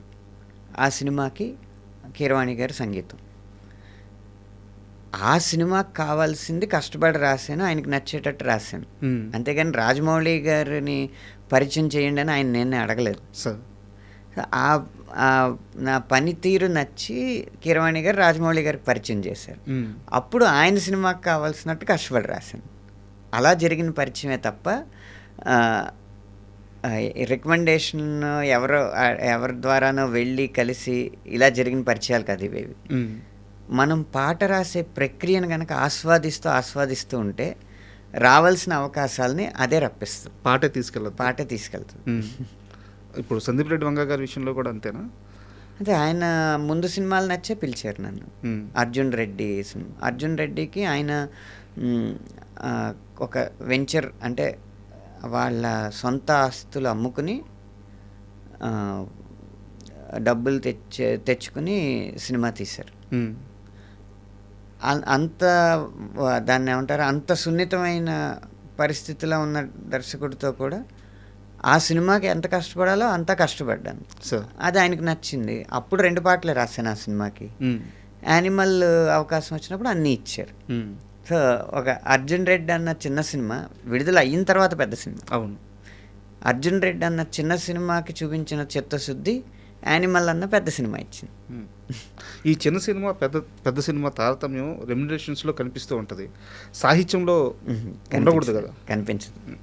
అంటే ఎలా డివైడ్ చేసుకుంటే నా డౌట్ ఏంటంటే, సాహిత్యం అనేది గ్రాఫిక్స్ మీద ఆధారపడదు, లేకపోతే ఎంతమంది జూనియర్ ఆర్టిస్టులను తెచ్చాం, ఏం ఎక్విప్మెంట్ తెచ్చాం అన్న దాని మీద ఆధారపడదు. సాహిత్యం అనేది కేవలం మెదడుకి కళానికి కాగితానికి మధ్య ప్రవహించే ఒక శక్తి మాత్రమే, ఒక శక్తిధార. దానికి డబ్బుతో పని లేదు. కానీ ఆ సినిమా సన్నివేశం, దాని బలం, దర్శకుడి అభిరుచి, దర్శకుడి నిర్ణయాధికారం వీటి మీద ఆధారపడుతుంది. చిన్న సినిమాకైనా పెద్ద సినిమాకైనా దర్శకుడు మంచి సాహిత్యాన్ని ఎన్నుకుంటే, మంచి అంటే ఆ సన్నివేశాన్ని రక్తి కట్టించగలిగే సాహిత్యాన్ని ఎన్నుకుంటే మంచి పాట వస్తుంది. ఎలాగో సందీప్ రెడ్డి వంగ ప్రస్తావన వచ్చింది కాబట్టి స్పిరిట్కి ఆల్రెడీ మీరు వర్క్ చేస్తున్నారు. సో ఎలా వస్తుంది సినిమా, ఎలా వస్తుంది, పాటలు ఎలా వస్తున్నాయి? నాకు మీరేం లీక్ చేయొద్దు కానీ. లీక్ చేయండి అంటే ఆడియో గురించి చెప్తున్నాను. 80% స్పిరిట్ ఆడియో. స్పిరిట్ సినిమాలో ఉన్న తీవ్రత ఉంటుంది కదా, ఒక రకమైన ఉత్కంఠ, తీవ్రత, దాన్ని సాంత్వనపరిచేలాగా ఉంటుంది. ఓకే. అది ఒక్క 20% మాత్రమే కావలసినప్పుడు ఆ తీక్షణత ఉండే పాటలు ఉన్నాయి. కానీ 80% మీకు చక్కగా ఒక గొప్ప మెలోడీ పాటల్ని చాలా కాలం తర్వాత వినే అవకాశం స్పిరిట్ ద్వారా వస్తుంది. బట్ యానిమల్లో కూడా లైట్గా ఈ టచ్ కనిపిస్తుంటుంది, అంతే కదా? యానిమల్లో కొంచెం ఎక్కువే ఉంది, యాలో యాల లాంటివి. అవును, అక్కడ వస్తున్న విజువల్స్కి ఈ సాంగ్ వెళ్తున్న విధానానికి దాన్ని కూల్ డౌన్ చేస్తూ సమతుల్యం చేసినట్టు అనిపిస్తుంటుంది. అవునండి, అవును. సో స్పిరిట్లో ఆ లక్షణం ఇంకా ఎక్కువ ఉంటుంది. అంటే విజువల్స్ ఇంకా దారుణంగా ఉండబోతున్నాయి. అంతవరకు చెప్పగలను. అయ్యో, థ్యాంక్ యూ. అండ్ ఎలాగో ప్రభాస్ గారి గురించే మాట్లాడుకుంటున్నాం. ఎప్పుడైనా ఆయన నా కల్కి సినిమాని ఎందుకయ్యా ప్రస్తావించామని సరదాగా మీతో అనడం కానీ? ఎప్పుడు కలవలేదు సార్ ప్రభాస్ గారు. ఎప్పుడు కలవలేదా? అయితే కల్కి 2 వస్తే అనంత శ్రీరామ్ చూస్తాడా? చూస్తాను, చూడకుండా ఎలా మాట్లాడతాను? ఏదైనా ఓకే, మాట్లాడడానికైనా చూస్తారా? కానీ అది కల్కి వసూళ్ళు జరుగుతున్న సమయంలో నేనేం మాట్లాడలేదండి. అవును. అలాగే కల్కి 2 కూడా ప్రజలు ఏం ఆదరిస్తారు. దానికి అందులో ఆ విజయాన్ని అడ్డుకోవడానికి నేనెవరిని? కరెక్ట్. అందులో గనక ఇతిహాసాలని వక్రీకరించినట్టు ఉంటే నా అభిప్రాయాన్ని తర్వాత ఎప్పుడో వ్యక్తం చేస్తాను. అది కూడా సరైన వేదిక మీద. ఊరికే వేలం విరగా వచ్చిన అభిప్రాయాన్ని వ్యక్తం చేయడానికి ఏమి అంత ఉత్సుకత లేదు నాకు. సార్ యాక్చువల్గా ఈ 1.5 ఇయర్లో ఒక 120 నుంచి 150 ఇంటర్వ్యూస్ చేశాను సార్. ఏ గెస్ట్ కూడా తనకి వస్తున్న రెమ్యునరేషన్ గురించి, తన సంపాదన గురించి ఓపెన్గా మాట్లాడి ఒక ఫిగర్ చెప్పడానికి ఎప్పుడూ నోరు తెరిచింది లేదు. బట్ మీరు ఏ ఇంటర్వ్యూకి వెళ్ళినా ఎప్పుడు ఆ ప్రస్తావన వచ్చినా నా పాటకి ఇంత తీసుకున్నాను, ఇంత తీసుకోబోతున్నాను అని నెంబర్ చెప్పేస్తున్నారు. సో నేను కూడా ఇప్పుడు నెంబర్ ప్రస్తావించట్లేదు, అనవసరం కాబట్టి. బట్ మీ మైండ్ సెట్ గురించి తెలుసుకోవాలని, ఎందుకు అంత ధైర్యంగా ఓపెన్గా చెప్పగలగ, అంత అది ధైర్యం అనుకోవచ్చా? ఏంటి పబ్లిసిటీ అని ఎందుకు అనుకోకూడదు? ధైర్యం ఓకే, నేను ఇంత తీసుకుంటున్నాను, రెడీగా ఉన్నాను. ఇప్పుడు ఎంత అండి అన్న క్వశ్చన్ ఉండదు కదా. అని కాదు, మన దేశ కాలమాన పరిస్థితులు మారిపోయినాయి ఇప్పుడు. ఇదివరకులాగా మేము ఇండస్ట్రీకి రాకముందు ఎలా ఉండేదంటే, ఒక మోతుబరి దగ్గర నిర్మాత అప్పు తెచ్చి వడ్డీ కడుతూ సినిమాకి పెట్టుబడి పెట్టి, తర్వాత సినిమా వసూళ్ళు వచ్చిన తర్వాత ఆయనకు ఆ అప్పు తీర్చేయడం, ఇలా జరిగేది. అంత పెద్ద అమౌంట్లు అప్పట్లో డబ్బులు అంటే కరెన్సీ నోట్లలోనే జరిగేవి. ఇంత ఇప్పుడున్నంత వ్యవస్థ లేదు, డిజిటల్ వ్యవస్థ లేదు కాబట్టి. ఇప్పుడు ఏమైందంటే ఓటీటీ మార్కెట్లు, శాటిలైట్ మార్కెట్లు ఇవన్నీ వచ్చిన తర్వాత ప్రతిదీ పారదర్శకంగానే జరగాలి. అంటే మా సినిమా ఇంత ఖర్చు పెడుతున్నాము, ఇంత క్వాలిటీ ఉంటుంది అని ఆ ప్లాట్ఫామ్స్కి చెప్పాలంటే ఎంత ఖర్చు పెట్టామో చూపెట్టాలి కదా. తప్పదు. అది డబ్బులు ద్వారా ఇస్తే నిరూపణ ఉండదు కదా, రుజువులు ఏమి ఉండవు కదా. అందుకని అన్నీ వైటే జరుగుతున్నాయి అన్నమాట. దానివల్ల ఇప్పుడు మనం చెప్పకపోయినా అగ్రిమెంట్స్ లేకపోతే ఆ అకౌంట్స్ చూస్తే ఇతనికి ఇంత వెళ్ళిందని తెలుస్తుంది. ఏ ఆడిటర్ అయినా చెప్పగలడు. అందుకని ఓపెన్ చెప్తే నష్టమే ఉంది. ఎలాగో టీడీఎస్ కట్ అవుద్ది, ఎలాగో జిఎస్టీలు వెళ్తూ ఉంటాయి. మా ఆడిటర్లకి అక్కడ ప్రొడక్షన్ మేనేజర్లకి సంభాషణలు జరుగుతూ ఉంటాయి. ఇంకా మీరు టీడీఎస్ వేయలేదు, ఇంకా జిఎస్టీ వేయలేదని, ఇవన్నీ జరుగుతూ ఉంటాయి కదా. అయితే ఒక చిన్న ప్రశ్న సార్, ఆర్థికపరమైన ప్రశ్నే. ఒకరోజు చెన్నైకి వెళ్ళారు, ఇది మీరు ఇంటర్వ్యూలో చెప్పిందే. ఒకరోజు చెన్నైకి వెళ్ళారు, పాట రాయడానికి హోటల్లో ఉన్నారు. సో నిర్మాతల నుంచి పేమెంట్ సరిగ్గా జరగకపోవడం వల్ల ఒక 2 రోజులు అక్కడే ఉండిపోవాల్సి వచ్చింది హోటల్లో. తర్వాత ఏదో బస్సు ఎక్కి బతుకు జీవుడా అని చెప్పి హైదరాబాద్కి వచ్చారు. చేతిలో సరిగ్గా డబ్బు లేని ఆ క్షణం నుంచి ఒక్క పాటకి సుమారు అటు ఇటుగా 4 లక్షల రూపాయలు తీసుకుని ఈ స్థాయికి రావడము, సో ఫైనాన్షియల్గా ఎంత హ్యాపీగా ఉంది ఇదే ఇండస్ట్రీలో, ఆ స్థాయి నుంచి ఈ స్థాయికి? ఫైనాన్షియల్గా సంతోషం కంటే సంతృప్తి ఎక్కువ ఉందండి.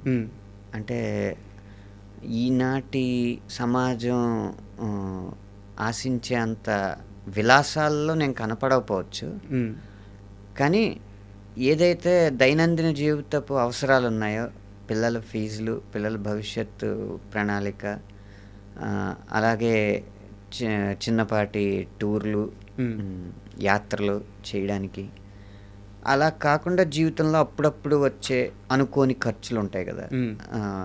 మెడికల్ ఎమర్జెన్సీస్ అవ్వచ్చు, లేకపోతే ఏదైనా ఈవెంట్స్ అవ్వచ్చు, వాటికి కావాల్సిన ప్లానింగ్ చేసుకోవడం, వీటన్నింటికి ఎవరి దగ్గర అప్పు చేయని పరిస్థితి అయితే ఉంటుంది ఒక లిరిక్ రైటర్కి, సరిగ్గా తన జీవితాన్ని ప్లాన్ చేసుకుంటే.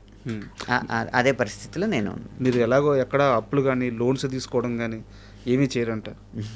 ఎందుకండి వాటి కోసం మనం ఇష్టం లేకపోయినా కూడా పని చేయాలి కదా. ఒక వ్యక్తి దగ్గర నీ పనితీరు నాకు నచ్చలేదు, ఏమనుకోకు, వెళ్ళి వస్తాను అని చెప్పగలిగే పొజిషన్ ఉండాలంటే కమిట్మెంట్లు ఉండకూడదు, మనకు కమిట్మెంట్. ఇందాక అన్నారు కదా ఏదో కడుపు నిండిన బేరం అని, అది కడుపు నిండిన బేరం కాదు, చాలా ప్రణాళికాబద్ధంగా ఆర్థిక విధానం ఉండడం వల్ల. సార్ ఈ విషయంలో నిజంగా మీరు చాలా ఇన్స్పిరేషన్స్. అంటే ఈ ఇంటర్వ్యూలో తెలియలేదు నాకు. నేను కొన్ని సంవత్సరాల ముందే మీరు చెప్పిన మాటలు విన్నాను. బట్ ప్రయత్నిద్దామని అనుకున్నాను కానీ నా వల్ల కాలేదు. కానీ నిజంగా అది మంచి మార్గం. అవసరం లేకపోయినా డబ్బులు లోన్స్ తీసుకోవడం, ఇబ్బందులు పడడం, ఇవన్నీ కూడా ఏంటంటే చాలామంది ఈ రోజు ఉన్న సొసైటీలో కొన్ని లక్షల మంది నరకం అనిపిస్తున్నారు. సో వాళ్ళందరికీ మీరు ఎంచుకున్న మార్గం నిజంగా మాత్రం పాటిస్తే చాలా గొప్పది. నాకన్నా గొప్పగా ఒక సామాన్యుడు చెప్పిన మాట అండి. సార్ మనకి డబ్బులు పెద్దగా అవసరం ఉండదండి. మనకు సంతోషంగా ఉండడానికి డబ్బులు అవసరం ఉండదు. మనం సంతోషంగా ఉన్నామని అవతలకి చూపించడానికి డబ్బులు అవసరం. Correct sir. ఇప్పుడు నా నుంచి నేను ఏ ఆడిలోనో దిగుతానని మీరు అంచనా వేసారనుకోండి, నేను ఇప్పుడు ఎక్కువ స్పోర్ట్లో దిగాను అనుకోండి, మీరు అనుకోవచ్చు ఏంటి ఆడిలో వస్తాడు అనుకున్నాను. ఆ ఆడి కాకుండా ఆడి డబ్బులు నేను దేనికి ఉపయోగించినా మీకు తెలియపోవచ్చు. కరెక్ట్. కానీ మీరు అనుకుంటారు అని చెప్పి గనక నేను ఆడి కొంటే మీరు అనుకునే 5 నిమిషాల కోసం నేను 5 దశాబ్దాల జీవితాన్ని పక్కదారి పట్టించినట్టు. అదొక్కటి మానసికంగా ఆ నియంత్రణ ఉండాలి సార్. అయితే పాట రాయడానికి ముందే రెమ్యునరేషన్ తీసుకునే అనంత శ్రీరాము ఏ రోజైనా వివిధ కారణాల వల్ల, వేరు కారణాలు ఉంటాయి ఇండస్ట్రీ అంటే, ఆ డబ్బుల్ని వెనక్కి ఇచ్చేసిన సందర్భం ఉందా? లేదు. నేను కష్టపడ్డాను కదా. ఇప్పుడు ఒక 10 వర్షన్లు రాసిన తర్వాత 11వ వర్షన్ ఏం కావాలని అడుగుతాను. ఏం కావాలో చెప్పకుండా స్విచ్ ఆఫ్ చేసారనుకోండి, అది నా తప్పు అవ్వదు కదా. నేను రాయను అంటే అప్పుడు వెనక్కి. సో ఇప్పుడు దాకా జరగలేదు. నేను రాసింది నచ్చే అందరూ పని చేయించుకుంటున్నారు సార్. అయితే last few more questions sir. మీరు ఒక ఇంటర్వ్యూలో మాట్లాడుతూ సీతారామ శాస్త్రి గారు, వేటూరి గారు, చంద్రబోస్ గారి గురించి చెప్పారు. బట్ వీరిద్దరిలో కూడా మీకు సీతారామ శాస్త్రి గారు అంటేనే బాగా ఇష్టం అని చెప్పారు. అంటే నేను ఇద్దరు కంపారిజనే. అసలు వాళ్ళిద్దరు ఉద్దండులు, మీరు అన్నట్టు పట్టుకొమ్మలు. బట్ ఎందుకు సీతారామ శాస్త్రి గారే ఎక్కువ ఇష్టం వేటూరి గారి కంటే తెలుసుకోవాలనిపిస్తుంది? అంటే థాట్ ప్రాసెస్ అనేది ఆయన చాలా గట్టిగా పట్టుకుంటారండి. ఈ పాట ఈ లక్షణాలతో ఉండాలి, ఈ విషయాలు చెప్పాలి, మొత్తం పాటలో ఫిలాసఫీ ఇక్కడ మొదలై ఇక్కడ ఎండ్ అవ్వాలి అనేది ఉంటుంది కదా. అది సీతారామ శాస్త్రి గారు ఆ ట్యూన్ సహకరించకపోయినా కూడా కష్టపడి పట్టుకుంటారు. అది చాలా కష్టమైన ప్రక్రియ అన్నమాట. మేము కూడా పూర్తిగా చేయలేము. ఏదైనా చేయాల్సి వచ్చినప్పుడు ఆయన పాటల్ని స్ఫూర్తిగా తీసుకుంటారు. వింటారా సార్ ఎప్పుడన్నా అవసరం అయితే? వింటానండి. వింటారు. ఎవరెవరి పాటలు వింటారు ఎక్కువగా? నేను సందర్భాన్ని బట్టి అల్లరి చిల్లరగా ఉండి ఏదో ఇది చేయాలంటే కాదు, కానీ అది అల్లరి మనమే చేసేయచ్చు. కానీ ఒక బరువైన సన్నివేశం వచ్చినప్పుడు ఇలాంటి సన్నివేశం పూర్వకవులు ఎలా హ్యాండిల్ చేశారని చూసి అలా కాకుండా చేయడానికి ట్రై చేస్తాను సార్. అది కూడా ఒక పాట. ఉదాహరణ చెప్తా. రైరై రారాలో నిన్నటిలాగే రేపు ఉన్నదంటే ఈరోజేం పీకేవని లైన్ ఉంది. ఇలా హీరో ఫిలాసఫీ చెప్పే పాటలు ఏమున్నాయి అని చూసాం. అలా ఆ పాటలో కొన్ని ఉంటాయి. నిన్నంటే రానే రాదు, నిన్నంటే నిండుసున్నరా రానే రాదు ఉంది కదా. సో నిన్న లేదు రేపు రాదు, నిన్న రాదు రేపు లేదు అన్న భావాన్ని ఎలా మార్చచ్చు? సో నిన్నటిలాగా రేపు ఉన్నదంటే ఈరోజు ఏం పీకేమని వేటూరి గారి ఇన్స్పిరేషన్ అన్నమాట. చాలా మంది ఓపెన్గా ఇలా చెప్పరు, అందువల్ల అంటే దాన్ని ఏం కాపీ కొట్టలేదు కదా. అవును. స్ఫూర్తి ఎలా వచ్చిందో చెప్తే తర్వాత రచయితలకు ఉపయోగపడుతుంది కదండి. Correct sir. ఈ సాహిత్యంలో మన స్టార్ హీరోలు అంటే వాళ్ళకున్న ఫ్యాన్ ఫాలోయింగ్కి, వాళ్ళు చూస్తున్న రేంజ్కి సాహిత్యపు విలువలు చాలా పట్టుకుంటారా లేదని ఒక చిన్న డౌట్ ఉంటుంది. ఒక మంచి పాట రాసినప్పుడు ఏం రాసేవబ్బా, ఏం ఎక్స్ప్రెషన్ ఇచ్చేవబ్బా, అలా మీ దగ్గరికి వచ్చి మిమ్మల్ని బాగా మీతో మాట్లాడిపోయిన మన స్టార్ హీరోలు అంటే ఎవరి పేరు చెప్పండి? ఈ మధ్య ఇప్పుడు రైరే రారా ఇంట్రడక్షన్ సాంగ్ బాగుండొచ్చు, మంచి ఊపు ఉంది, ఓకే. ఐటమ్ సాంగ్ కమర్షియల్గా చాలా బాగుంది. బట్ మస్సా మస్సా పాట కొంచెం కవిత్వం ఎక్కువగా ఉన్న పాటే, కొండరాళ్లే నీపై కండరాళ్లే, కొండరాళ్లే నాపై కండరాళ్లే అయితే అన్నది. ఆ పాట విని ఎక్కువ స్పందించి చరణ్ గారు వచ్చి గట్టిగా హత్తుకున్నారు నన్ను. ప్రతిదీ మాటలో ప్రశంసించే అవసరం లేదు కదా, ఆ ఒక గెస్చర్ సరిపోద్ది కదా. అవును. సో మిగతా హీరోల్లో ఏదన్నా సందర్భం ఉంది సార్? ఒకసారి ఎన్టీఆర్ గారు, జూనియర్ ఎన్టీఆర్ గారు చిన్నదో వైపు పెద్దదో వైపు పాట అలా ప్లే చేయడానికి సెట్కి వచ్చింది, ప్లే చేశారు. అప్పుడు ఎక్కడ అనంత్ గారు ఎక్కడ ఫోన్ చేయి మాట్లాడతాను అని చెప్పి వంశీపైడిపల్లి గారి చేత ఫోన్ చేయించి, నేను అస్సలు ఎక్స్పెక్ట్ చేయలేదు మాస్ ఇంత బాగా రాయగలవని. సార్ ఇప్పటి వరకు సినిమాకు సంబంధించిన, సినిమా పాటకు సంబంధించిన, మీ శైలికి సంబంధించిన ప్రశ్నలన్నీ అయిపోయినాయి. లాస్ట్ క్వశ్చన్, ఇది పూర్తిగా రాజకీయానికి సంబంధించిందే అండ్ మీ భావజాలానికి సంబంధించిందే. ఇప్పుడు మీరు బీజేపీ నాకు ఇష్టమని చాలా వేదికల మీద చెప్పారు. ఇది బీజేపీ మీద ఇష్టమా, మోడీ మీద ఇష్టమా, సనాతన ధర్మం మీద ఇష్టమా? ఎందుకు ఈ విషయంలో ఇంత బలంగా ఉన్నారు? ఇప్పటికీ కూడా నాకు బీజేపీ అనే కాదు, ఏ పార్టీలో ప్రాథమిక సభ్యత్వం లేదు, ఉండబోదు అని అనుకుంటున్నాను నేను. కారణం ఏంటంటే స్వేచ్ఛగా నా అభిప్రాయాన్ని వ్యక్తం చేయడానికి. సార్ బీజేపీ ఎందుకు ఇష్టం అంటే, మనకి 1947లో స్వతంత్రం వచ్చిన బౌద్ధికంగా ఇంకా ఈ మెదడులో నుంచి ఆంగ్లేయ భావజాలానికి బానిసత్వం మనం వహించాలి అన్న ఆలోచన విధానం పోలేదు. కారణం ఏంటంటే వెంటనే వచ్చిన పాలకులు అదే భావజాలాన్ని కొనసాగించారు. ఖద్దరు ఒకటే మారింది, బుద్ధులు మారలేదు. దాన్ని కూడా మార్చే ప్రయత్నం చేసిన భావజాలం ఉన్న సంస్థ ఆర్ఎస్ఎస్. ఆ ఆర్ఎస్ఎస్ భావజాలానికి అనుగుణంగా విధి విధానాలు ఉన్న పార్టీ బీజేపీ పార్టీ. అందుకు ఇష్టం. వ్యక్తిగతంగా మోడీ గారంటే ఆ బీజేపీ కూడా కొన్ని విషయాల్లో అప్డేట్ అవ్వక కొన్ని ఓటములు చవి చూసిన సందర్భాలు ఉన్నాయి.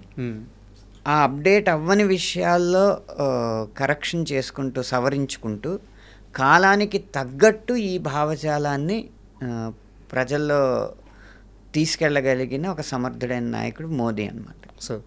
అందుకు అంటే అటు ఆధునికతను ఒక చేత్తో ఆహ్వానిస్తూ ఇటు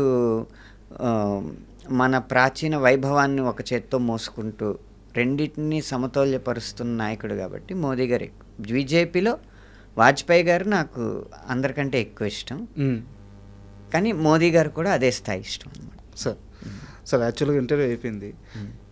యాక్చువల్ మీరు ఏ స్టేజ్ మీదైనా సరే మీరు పాట ఎంత నిక్కచ్చిగా రాస్తున్నారో మాట కూడా అంతే నిక్కచ్చిగా మాట్లాడుతున్నారు. అది మీకు నచ్చింది, మీరు కరెక్ట్ అనిపించింది. సో దయచేసి ఈ వ్యక్తిత్వాన్ని ఇలాగే ఉంచుకోండి. సినిమా ఇండస్ట్రీలో ఒక మనిషిని అదే మనిషిలాగా బతికించడం చాలా కష్టం, అది మీకు స్వయంగా తెలుసుంటుంది. సో నేను మీ భావజాలంతో ఏకీభవిస్తున్నానో లేకపోతే ఇవన్నీ పక్కన పెడితే ఒక రైటర్గా అంటే నేను నా స్వార్థమే ఇది. ఒక రైటరు ఇలా ఉండడం అనేది, ఇలా ప్రవర్తించడం అనేది నిజంగా చాలా ఆనందంగా ఉంది. ఆ ధైర్యాన్ని వదులుకోవద్దు. అయ్యో, ఇందులో పెద్ద నష్టం జరిగేది ఏముందండి. మీకు చాలా ఇది బాహాటమైన రహస్యం. ఉదాహరణకి పిఆర్లో భాగంగా మన ఇంట్లో ఉన్న వ్యక్తిగతమైన వేడుకలకి మనకు తెలిసిన పెద్దల్ని పిలుస్తూ ఉంటాం. ఎందుకంటే ఒక సంబంధ బాంధవ్యాలు పెంచుకోవడానికి పిఆర్లో ఒక భాగం కదా అది. అందుకే పెళ్ళిళ్ళు అనేటప్పటికీ రిసెప్షన్ అయినా పెట్టి ఇక్కడ మన సినీ పెద్దల్ని పిలిచి వారి ఆశీర్వచనాలు తీసుకోవడం. మా పెళ్ళికి వీళ్ళు వచ్చారని ఇంట్లో ఫోటోలు పెట్టుకోవడం, లేకపోతే మన ఆఫీసుల్లో పెట్టుకోవడం. ఈ మధ్య ఫుటేజ్ మీడియాకి కూడా ఇస్తున్నారు. ఫుటేజ్ మీడియాకి కూడా ఇవన్నీ జరుగుతూ ఉంటాయి. ఎందుకు అది కూడా మన కెరీర్కి ఉపయోగపడాలని, అంతే కదా. కానీ నా పెళ్ళికి ఎవరిని పిలవలేదు, కానీ ఇప్పటి వరకు ఏమి నా కెరీర్ ఆగలేదు. ఇక్కడ రహస్యం ఏంటంటే మనం వ్యక్తిగతంగా ఎలా ఉంటున్నాం, వ్యక్తిగతంగా ఎలాంటి సంబంధ బాంధవ్యాలని మెయింటైన్ చేస్తున్నాం అన్న దాన్ని బట్టి మన కెరీర్ ఉండదండి. మనం పాటలు లేకపోతే మీరు రాసే కథలో మాటలో ఇవి ప్రజారంజకంగా జనరంజకంగా ఉండి విజయాలను తెచ్చిపెడుతుంటే మీ పని మీ దగ్గర ఉంటుంది, లేకపోతే ఉండదు. ఆ ఉండని రోజు గౌరవంగా తప్పుకోవడమే, సో అంతే. కాబట్టి దీనికి ఏదో ఎవరో ఏదో అనుకుంటారు అని చెప్పి మనలో అభిప్రాయాలు దాచుకుంటే అది సగం ఆరోగ్యం దెబ్బతీస్తుంది. కాబట్టి వీలైనంత వరకు ఇదే వ్యక్తిత్వాన్ని కొనసాగించడానికే ప్రయత్నిస్తాను మీరు అన్నట్టు. అండ్ సార్, ఇప్పుడు చిరంజీవి బాబీ గారి సినిమా కూడా మీరు పాటలు రాస్తున్నారు. సో ఆ సినిమా ఎలా ఉండబోతుంది? ఆ బాబీ గారి నుంచి మీకు వస్తున్న ఇన్పుట్స్ ఏంది? అంటే చాలా ఎక్స్పెక్టేషన్స్ ఉన్నాయి మూవీ మీద. ఇప్పుడు వరకు ఏం చెప్పగలనంటే గోదావరి జిల్లాల నేపథ్యంలో చాలా కథ నడుస్తుంది. సో కానీ తీసే విధానం మాత్రం అంటే జెన్జీ లెన్స్లో ఆ గోదావరి జీవితాన్ని చూస్తాం అన్నమాట. కాబట్టి పాటలు కూడా అలాగే అంటే ఇప్పుడు నేను అలాగే చేద్దాం అనుకున్న ఉద్దేశంతో మొదలు పెడుతున్నారు బాబీ గారు. ఒక పాట అయింది, ఆ పాట కూడా జెన్జీకి నచ్చే గోదావరి పాట అయి ఉంటుంది. ఓకే. సో మీకు ఇచ్చిన ఇన్పుట్ కూడా అదేనా? అంతే, ఇలా మేకింగ్ ఉండబోతుంది. అవునండి. ఓకే. సో చిరంజీవి గారిని కలిసారు సార్ ఈ మధ్య ఎప్పుడన్నా? అంటే రైరై రారా పాట యూట్యూబ్లో రిలీజ్ అవగానే ఆయనే పిలిచారు ఇంటికి. పిలిచి ఒక గంట 45 నిమిషాలు మాట్లాడారు ఆ సాహిత్యం గురించి. అంటే నాకెందుకో పెద్ద క్యారెక్టర్ అటు ఉంచితే నేను నా వ్యక్తిగతమైన క్యారెక్టర్ దీంట్లో ఉందని అనిపిస్తుంది. నా విధానాలన్నీ నేను మా ఇంట్లో వాళ్ళకి చెప్తా ఉంటాను, అలా ఊరికే కూర్చోవద్దు, నీకేదో చిరంజీవి అండ ఉందని చెప్పి అలా కూర్చోవద్దు. చిరంజీవి అండ ఉన్నా ఇంకా రేపు అంబానీ అండ ఉన్నా కూడా నువ్వు కష్టపడితేనే నీకు విజయం అని ప్రతి ఒక్కరికి చెప్తా ఉంటాను. అవన్నీ నేను చెప్పే మాటలన్నీ ఈ పాట రూపంలో ఉన్నాయి అనిపించింది. అందుకే నేను ఇలా పిలిచి ప్రశంసిద్దామని పిలిచాను. పైగా మీరంటే ఆయనకి వాత్సల్యం చాలా ఎక్కువ, ఒక పుత్రవాత్సల్యం లాగా ఉంటుంది. అంటే మామూలుగా ఇండస్ట్రీలో ఎవరి ప్రయాణం ఎలా ఉంటుందంటే కెరీర్ ప్రారంభించి సక్సెస్ అయిన తర్వాత ఒక మెగా సక్సెస్కి వెళ్ళాలని ఒక ప్రయత్నం ఉంటుంది. మీకు ఎలా అయిందంటే ఆ మెగా అవకాశమే మెగా సక్సెస్ అయింది, అక్కడి నుంచే కెరీర్ స్టార్ట్ అయింది. అది ఎందుకు వచ్చింది? ఆకాశంలో ఉన్న వ్యక్తి నేల వైపు కూడా చూసే ఒక వినమ్రత ఉంది కాబట్టి అప్పుడు నేల మీద ఉన్న నన్ను ఇతనికి నేను చెయ్యి అందిస్తే మంచి భవిష్యత్తు ఉంటుందని ఒక గొప్ప ఉద్దేశం పుట్టబట్టి వచ్చింది. కానీ మన గొప్పతనం కాదు అది. అప్పటికి ఇంకా నా మొదటి సినిమా రిలీజ్ కూడా అవ్వలేదు. ఆయన రాయగలడు అన్న ఒక నమ్మకంతో ఇచ్చేసారంటే అవకాశం. అది అందరికీ దొరకని అదృష్టం. అదృష్టం అనే చెప్పాలి. అదే నేనేమి నా గొప్పతనం అని చెప్పి నన్ను నేను ప్రొజెక్ట్ చేసుకోకూడదు. ఖచ్చితంగా అదృష్టం. Sir thank you. ధన్యవాదాలు. And for more videos, Hi guys, this is Riddhi Kumar here. Please subscribe to iDream channel. Subscribe to iDream Media. Please subscribe to iDream. Please subscribe to iDream. Please subscribe iDream. And please subscribe to iDream. For more videos, subscribe to iDream. please like, share and subscribe to the channel. Congratulations, iDream. Subscribe to iDream. Subscribe to iDream. So subscribe to iDream Media. iDream ki iDream team andarki huge congratulations. Please subscribe iDream Media. Please subscribe to iDream. Subscribe iDream. Please subscribe to iDream. iDream అంటే నా కళల channel subscribe చేసుకున్న నోరు తిరుగుతలేదు, మీరైతే గంట గుర్తు కొట్టండి. For more such videos, please subscribe to iDream. Subscribe to iDream. Please subscribe to iDream. Please subscribe iDream Media. Please do subscribe to iDream. Please subscribe to iDream Media. For best entertainment and information, please subscribe iDream. And don't forget to subscribe to iDream.